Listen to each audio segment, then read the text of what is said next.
Welcome to Happy on Purpose with Janess Pearson. Real conversations with the people behind the businesses, the projects, and the good things happening in the Okanagan. My guest today is Rachelle Horvath. Rachelle's work sits at the intersection of trauma, healing, and the body's innate wisdom. Through years of supporting people navigating trauma, addiction, chronic illness, and recovery, she began noticing that healing doesn't always happen in the ways we expect or within the systems we often rely on. Her approach brings together counseling, energy work, herbs, nutrition, and frequency-based practices, all rooted in the belief that the body carries information worth listening to. Today, we're talking about what happens when healing falls outside the system, how trauma can live in the body, and what becomes possible when we learn to pay attention in a different way. Rachelle, welcome back to Happy on Purpose. Our first one, the microphone fell off. Yes. Didn't want to be a participant in that, I guess. Yeah, it's funny. I always, when things like that happen, I'm like, oh, that would make probably some good reels, but it wasn't meant to be the interview. So who knows? No, I guess not. Yeah. So once again, we'll start with your story. So what first pulled you into this work? Okay, so I had an injury when I was 5 years old, fractured skull and brain injury that left me wide open. So I never shut down. I always seen the world as it is. So that created a little bit of a different little human being. So I always wanted to know why everyone was behaving and acting the way they were. Why was that man angry? Why was that woman always so sad? All those things were always a part of what was going on with me. And with not an understanding that I needed to ask permission, I often would kind of dabble in looking as to why they were feeling the way they were feeling. And it always came out that it was these emotions that were stuck and embedded within the body. So Powerful. that's the why.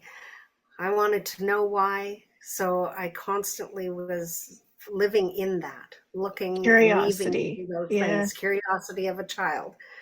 Yeah, it's so fascinating to me when it is so far back in who you are, and I think we all kind of hold some of that. We just haven't always listened to it. And I even can picture the analogy of your mind being opened by a traumatic event, like literally in your case. Yes. Yeah. So, and then again, later in my 20s, I had surgery, and post-op, I was bleeding. They ruptured my spleen. I was bleeding to death.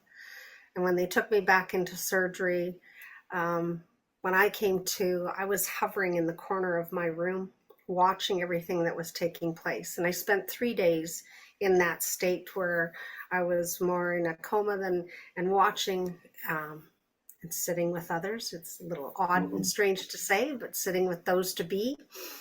And once again, learning a lot more, coming to kind of remember and saying, well, from up there, the room, I was at an angle, and everybody'd say, what are you talking about? And I said, well, I was up there, and when I was looking down at everything, and I could relay everything that had went on, everybody coming to visit, from the doctors coming and checking. So there again, leaving myself again in this space of wide open, and then always wanting to know how to fix things. I didn't want to stay on this side unhealed, as they would say it. I didn't want, when I passed, to have to go, and they would always say, oh, she'll have to heal for a long time after that. And I didn't think, why? When I leave, I want to live here for a while where I don't have to be doing any of that work, any of that healing, any of that pulling up what is there. And I wanted to be able to pass over without having any work to do, just to pass, allow my body to go and take that spirit wherever it's going next.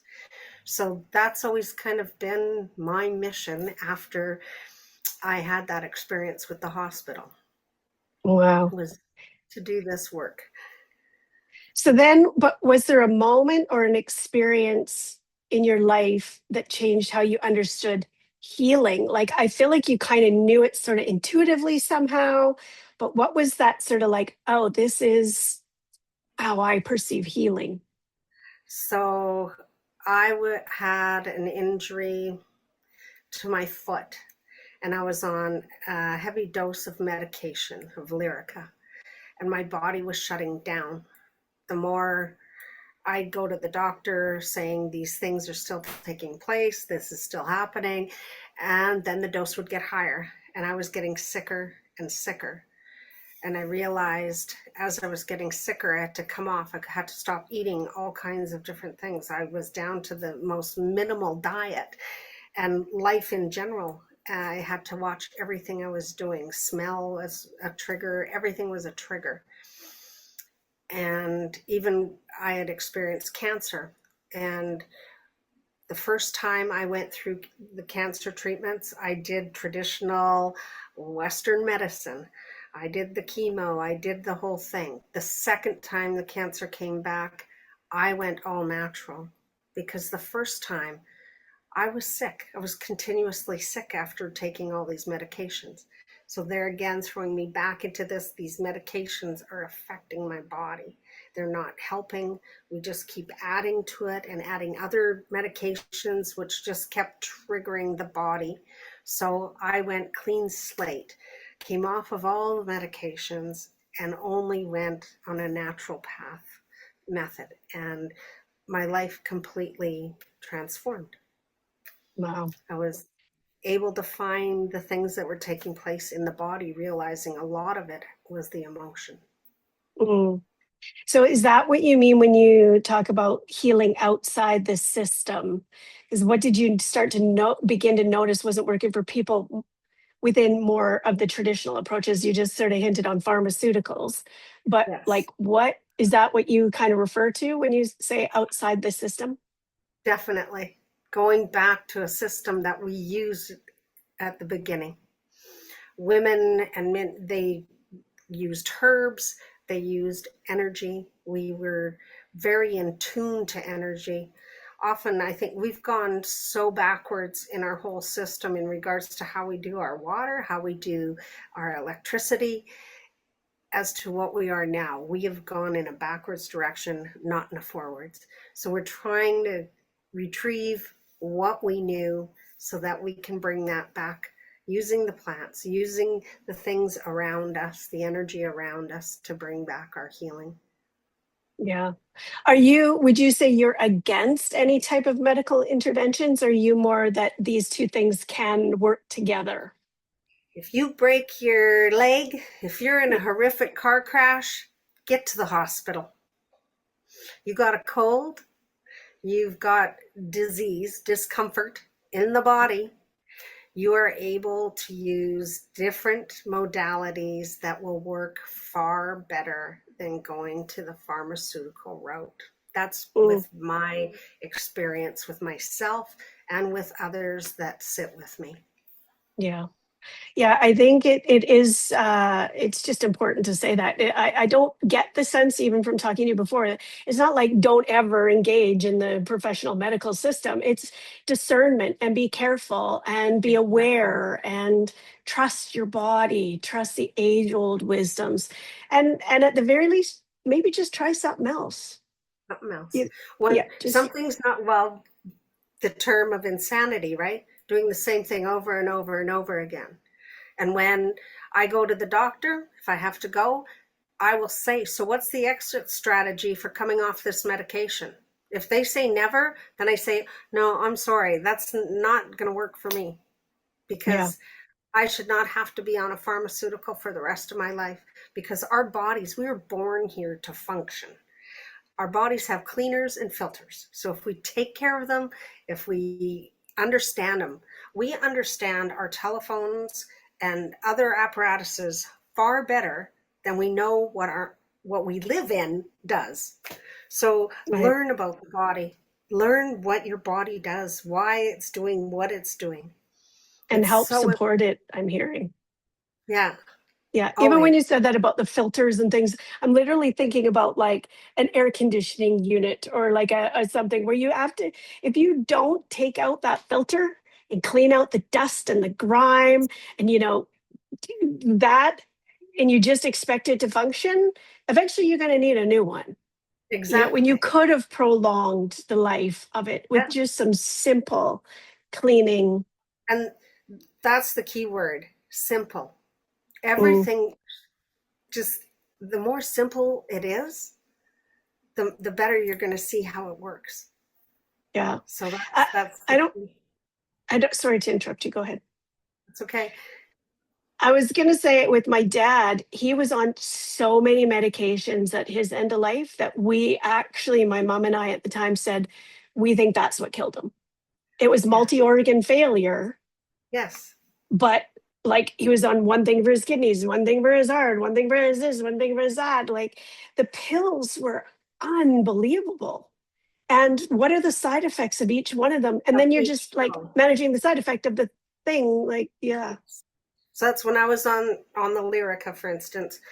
Every the sheet of side effects was it was vast, and I could check off almost every one as it was these things were taking place.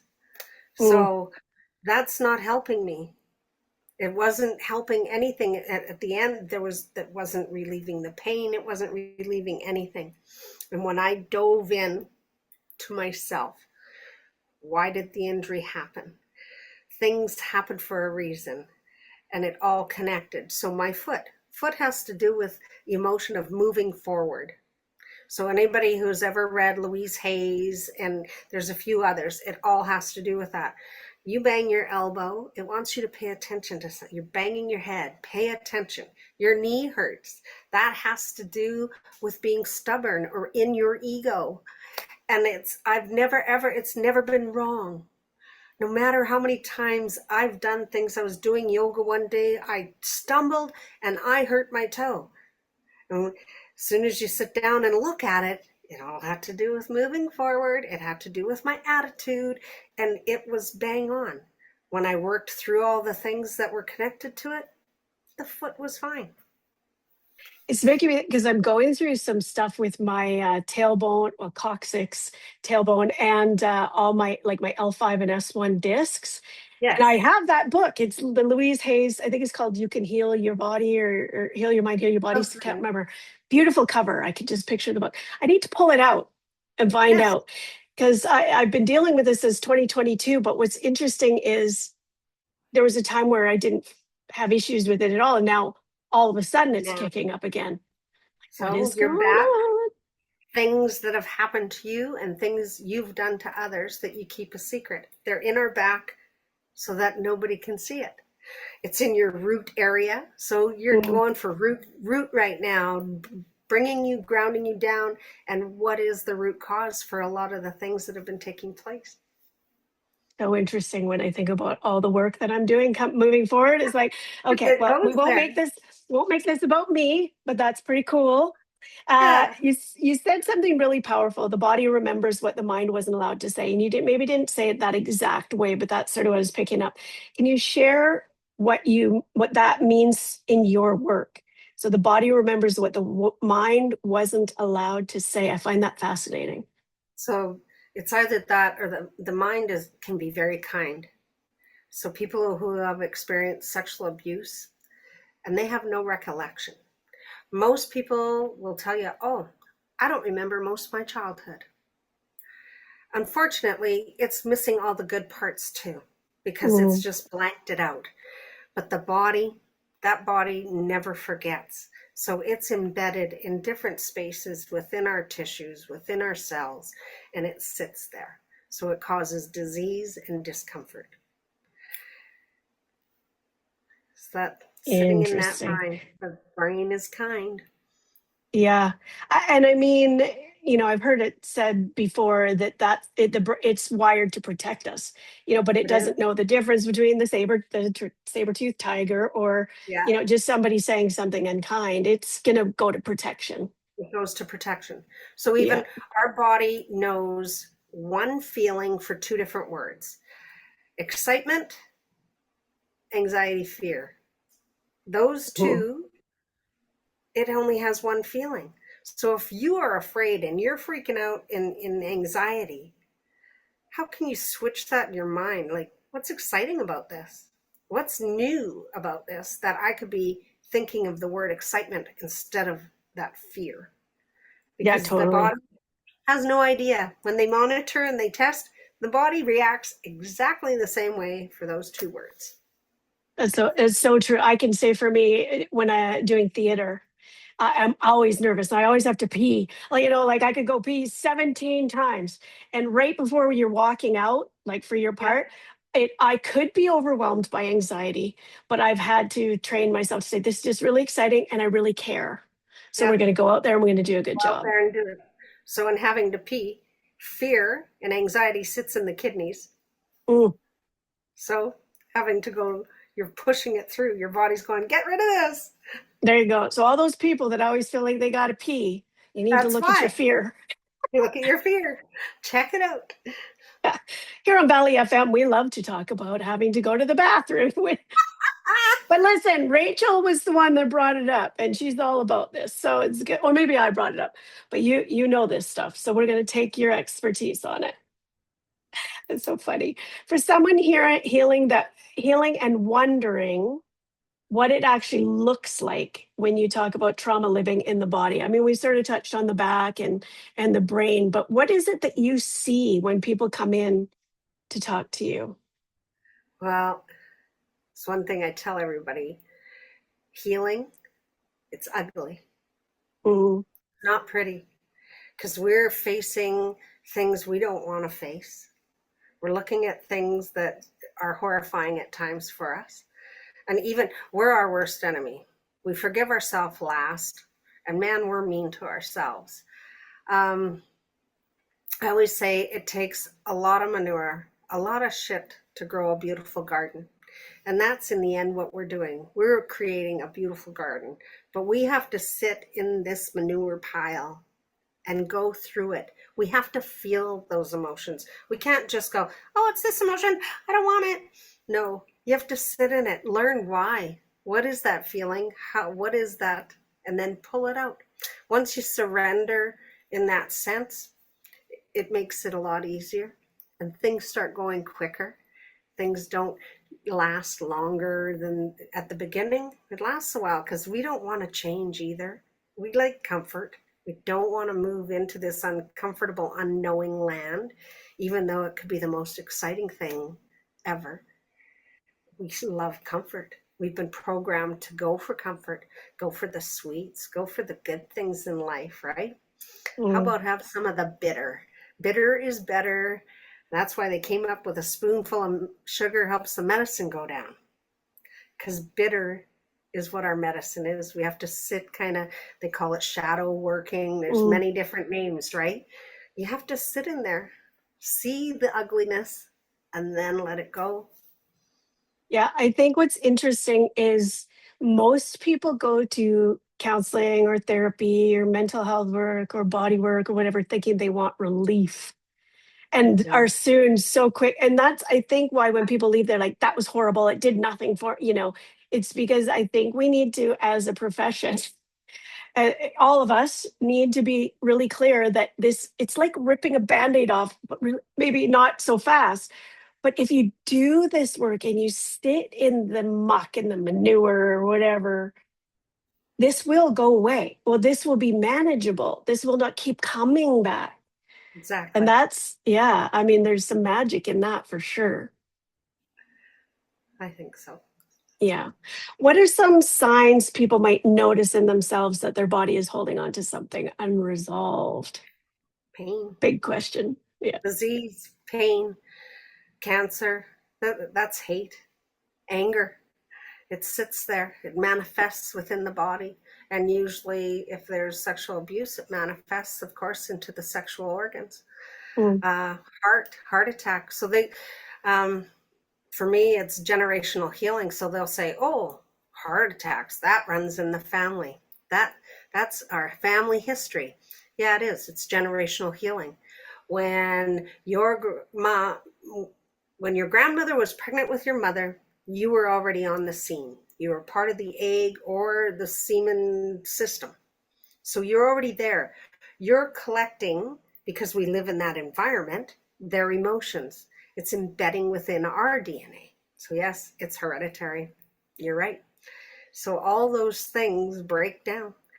And so we go back. Let's go through the threads. Let's do some generational. How was grandma? What was life like for grandma? What was life like for your mom? Go down that line and you see, and then you can watch how we break those chains so that Mm. those next generations no longer have to live within that. And Yeah. we're seeing, I see it within the people I work with. I see it within my own family. The work that I do, I know every time I do something with myself and bring myself a step forward, I watch my children and I watch the grandkids, and you get to see it. Hmm. Yeah, I've said that if we would just all understand that we don't need another parenting book, we need Mm-hmm. to heal some of our stuff. I'm adopted. I'm an adopted child of an adopted mother. So it's an interesting thing when people want to know health history, like, the Yeah. professionals want to know that. So I've just kind of grown up going, well, I guess I just got to figure it out. Like, I don't have the benefit of history to use as an excuse or a confirmation. Right. Like, I just have to be like, You okay, got to pick well, your part. yeah. So this is all very interesting for me. Your work brings together counseling, energy work, herbs, and nutrition, but what does that look like in a real session? So maybe walk me through when somebody shows up at your door, or do you do these sessions by Zoom? How do you do your work? I do both. I work with people all over the world. Plus, I have a little shop, and also people come actually to the house. So, if you were to come to the shop, even online, um, often we start with just sitting and taking that moment, get a little bit comfortable. Every session is different. I don't know where we're going because I'm a clear channel, and I allow spirit, I allow the energy to flow, and it just leads me on a trail. So sometimes we are starting right at the beginning. I'll find where the core is, or we start with oh, my shoulder hurts, and then before you know it, we're down and we're in their back, and then we come up and we're someplace totally different, but it's where it all started. So each person is always different. I always provide tools in order to become familiar with your body, opening communication with the body. For me, that's the most important. Do you have a whole bunch of energy that really doesn't belong to you? You've been sucking it in like a garbage truck all day long, going down the street, and you're in the shop, and oh, that lady looks sad, and you just start taking energy without even realizing it. You're just sucking it in. You see a homeless person, oh, and you pull that in, oh, that poor person. So you're just gathering. By the end of the day, you feel like crap. You don't Mm. know why. You're exhausted. So I've got some tools that we just create our body into a pendulum, and we release. We learn how to release energy that has nothing to do with us. We learn how to bring ourselves into a balance. And I always hope we learn to step away from electronics and the world and just sit quiet by yourself if you can, breathing. It's the best tool we have. We doesn't cost anything. You don't have to worry about carrying it or forgetting it because you have to do it. So we learn how to go back into that and how to breathe and bring us back to this moment right now. Not last week, not yesterday, not years ago. Bring us to now. We can't do the future because we have no idea what tomorrow brings. So just sit with today. And it took a Yeah. lot of years for myself to find that myself. So everything I'm going to show you is something I use to get to here, to how I feel. Because I can't, the only person I can say anything about is me. So it always refers, where did this come from? I learned this from me. Mm. What came up when you were saying that about, because there's a lot of talk about highly sensitive people and woke culture and being highly intuitive and all of those things, yes. But where does the line stop? Like you said, there's a lot of people, myself included, until I learned better. When you know better, you do better. That really felt like that was my superpower, to be ultra compassionate and just see the wounds of the world. And I mean, this bout of being sick is not my first, and I understand there's more work to be done, but there is that line of when you're taking it on in an unhealthy way, it's no longer compassionate, because I think you've stepped out of, you've You now just become the taken on an victim. identity. Yep. Yes. You become the victim. I'm Of your like this compassion. because I'm like this because, and then it's like, you have to Yeah, step out of that, step right. away, Step away. Yes. away, get out of there. So, for listeners that are just tuning in, I'm here with Rachelle Horvath, and we've been exploring her perspective on trauma, healing, and the wisdom of the body.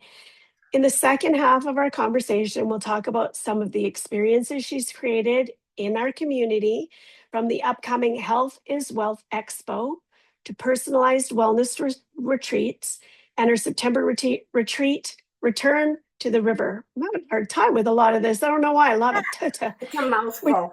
it is, which invites participants to explore healing through the lens of lineage, generational patterns, and returning to themselves.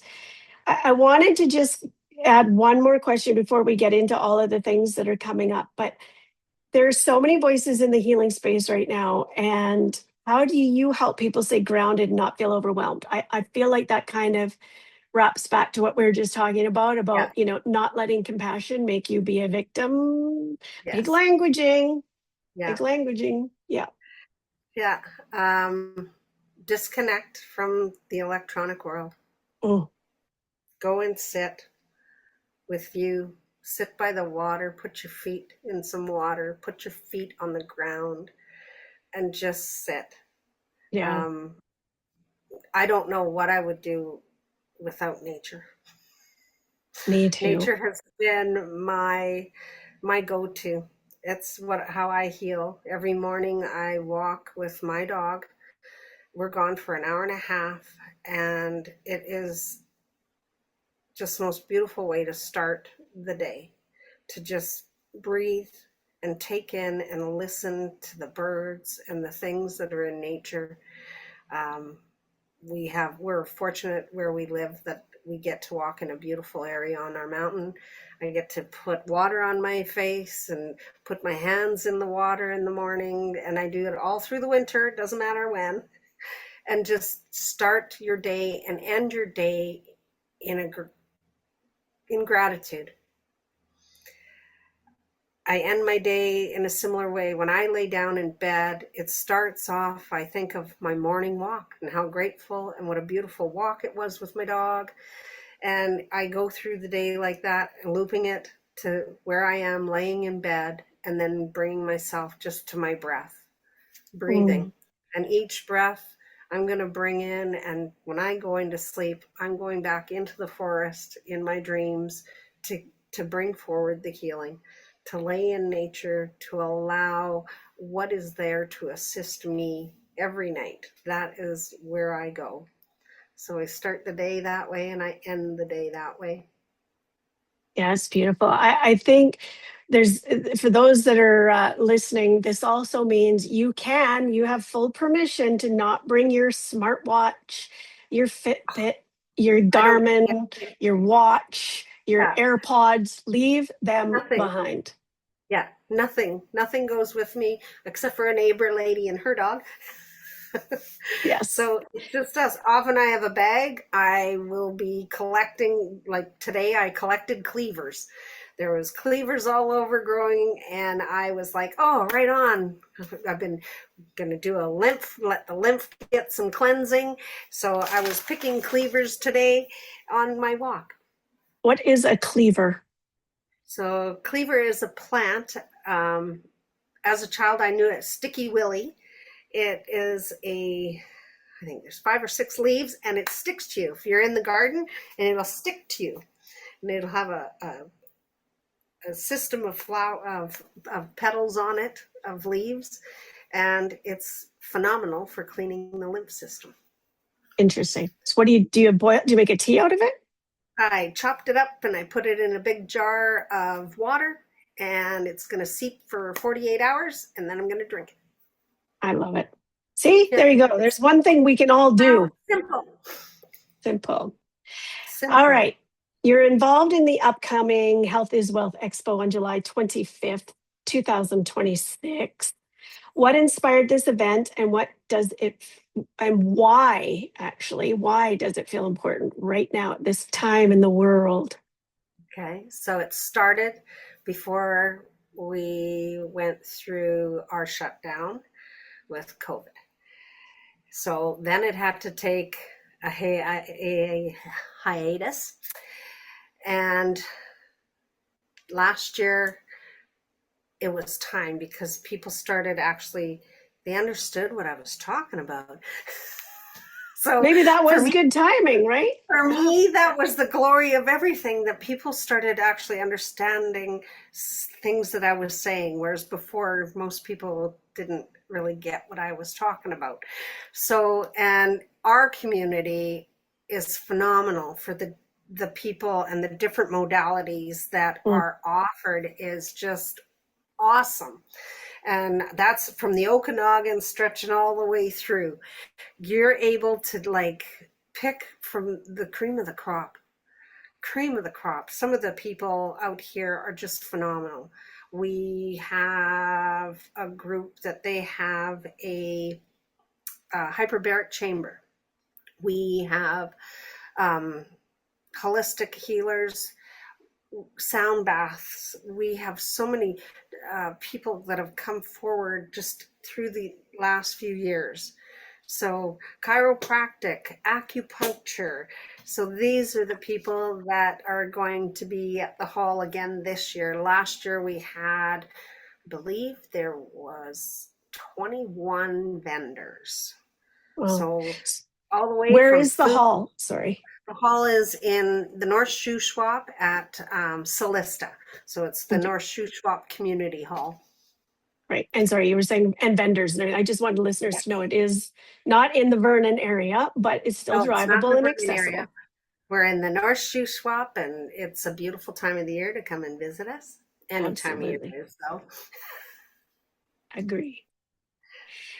Yeah. One of the speakers is Kelly McDonald, I believe, from Just Breathe 9D.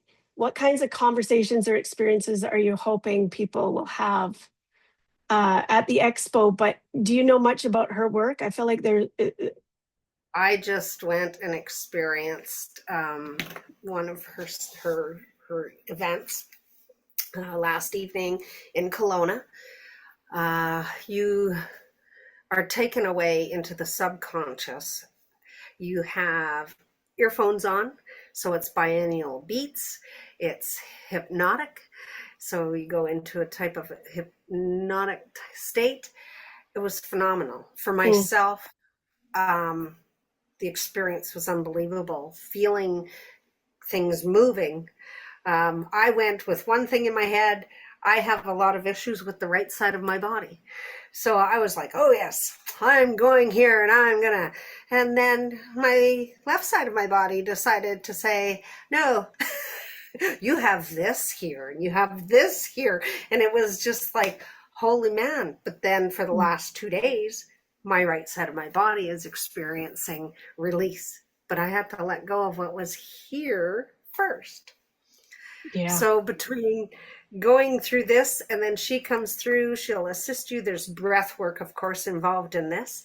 So she assists. And like I said, it was safe. It was comfortable. It was intimate. I think there was about 8 of us. So it was phenomenal. She's just got a heart of gold. It was wonderful to experience. So I'm really looking forward to having her come and show what it is she's doing and what she's offering the community. Yeah. Well, I'd love to talk to her if you have an in. I do have a win. All right, this summer you're also creating personalized retreat experiences through seasonal escapes. What inspired the idea of bringing wellness and healing into people's vacation experience? Because this is so great. We know travel with a purpose.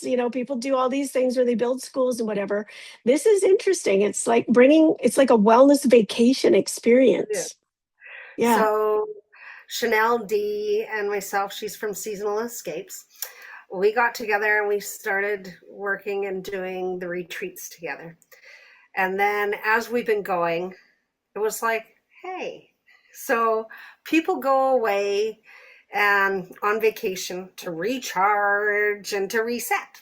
And half the time I remember getting home feeling exhausted because there was no, I was still mom. I was still having to do all the things, right?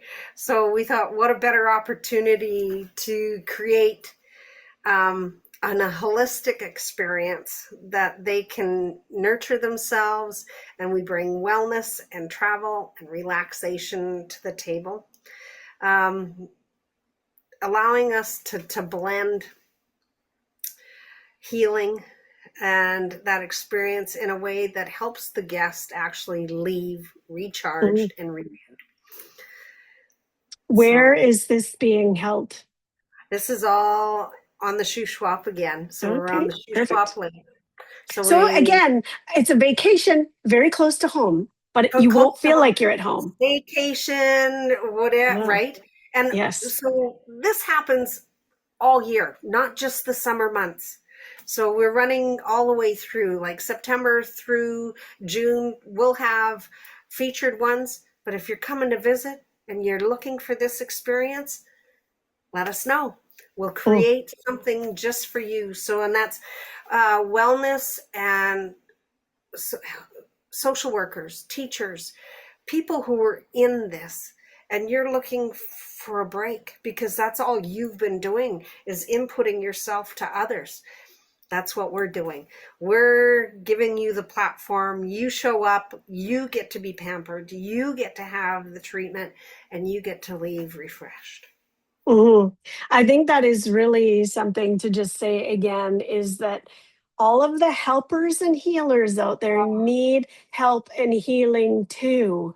Yes, You can't, we're not immune from it never. just because we have the knowledge. Oh, We need, I we am need it. never not working on myself. Mhm. Never not.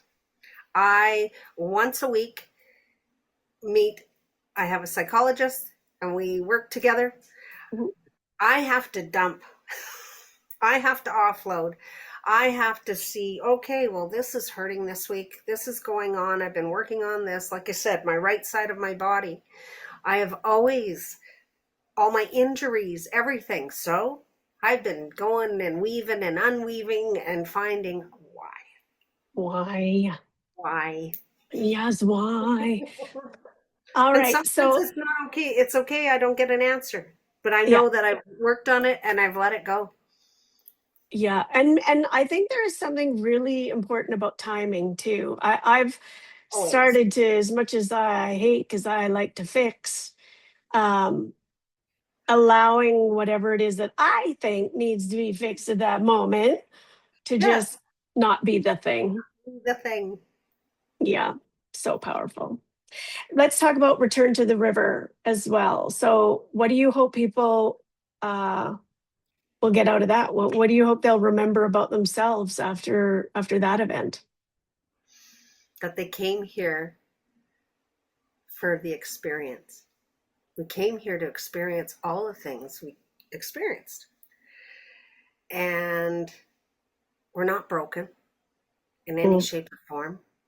We're far from that. And to go within, we are amazing beings. We are a med bed. If we surrender and allow ourselves the opportunity to let things go, then that just leaves you in a better place. mhm. Yep. Better place. Preach. All right. So we're getting into the last little parts here. So what kinds of shifts have you actually seen in people when they begin to truly listen to their bodies? I mean, you've talked about yourself and your own journey, and not to say clients' names or Yeah. I don't know what lingo you use, but can you think of a story that would Um, give listeners a good snapshot of what could happen for them? oh, I've So watched many. some. Yeah. Um, I have one young lady showed up here. I think it's 5 or 6 years ago now. Two young boys in a mess, in a heap, just Mm, slugging it through life as a single mom and not knowing where she was going to go or what she was doing. And now to watch this woman, the moxie, the pride in herself, the accomplishment, and watching the change as well in these two young men. yeah. Um, it's been just a joy to watch her. My husband's even said it. Remember when she first came? Look at her now. Yeah. Look at her now. And I'm thinking, I was one of those as well. Oh my gosh, look at that. Oh boy.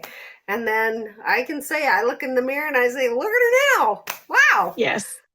Exactly. So it is Exactly. It's beautiful to watch. Yeah. It's not about becoming something different or more. I think in Mhm. some ways it's a stripping away.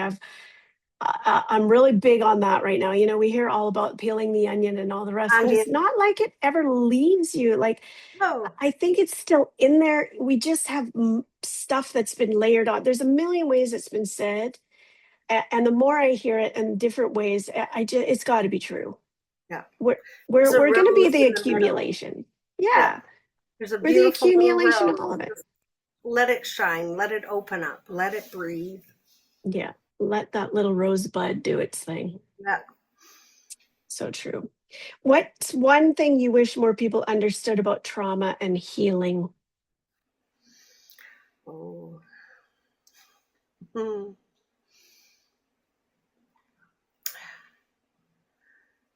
That we can make it through. That Mm, there is, for myself. This is speaking for myself. The things that I experienced as a child, a very young child, and knowing that there is light at the end of the tunnel, that you can come through the most horrific things and you can shine your light, because that light's always been shining. It would just got a little bit dull. mhm. Yeah, kind of like soot on the old lamps. Once we get rid of that soot again, we can see. Yeah. I think that's an important message because I think many times I can speak for myself. You get stuck thinking this is now who you are. You're now Hmm. this person with this trauma. You Yeah, know, it becomes this another label that we just sort of slap on ourselves and we say, not to say victim, like, I mean, I hear the languaging and I understand because I use it too. So I hate when I'm in victim mode, hate it. I end up there often, more often than I want to admit to. But I can at least look at it and go, that's a really old idea, Janess. Like, this is, yes, that happened. Hmm. doesn't make That who is you not, are. no, we do not need to stay there. Yeah, and Yeah. if you look how many years ago it was. Why have you dragged that train with you that whole time? Yeah. Or if I haven't been drinking it, and then all of a sudden it's like, oh, I think I'll just pick this back up again. Like what? Why? Yeah, Yeah. Human condition, mind boggling. conditioning. We are a program, so just start reprogramming. That's right. All right. So, Rachelle, if someone is listening right now and feeling stuck in their healing journey, what would you want them to hear? And maybe what would be a next step for them? Taking 1 minute at a time. Don't worry about what tomorrow is. Mm, That there's always somebody there who is willing to assist, There's always somebody who has the knowledge or just one tool that'll get you through to the next step. So don't think you're a burden.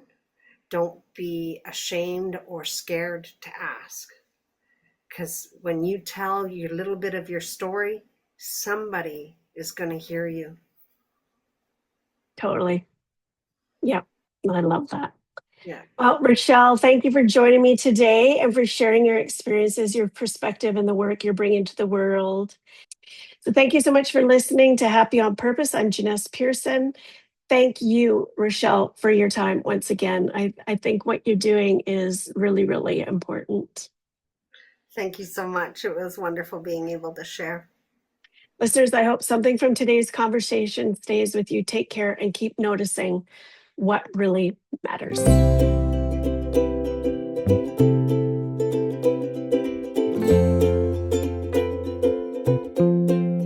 Thanks for being here. You can find more Happy on Purpose conversations on YouTube.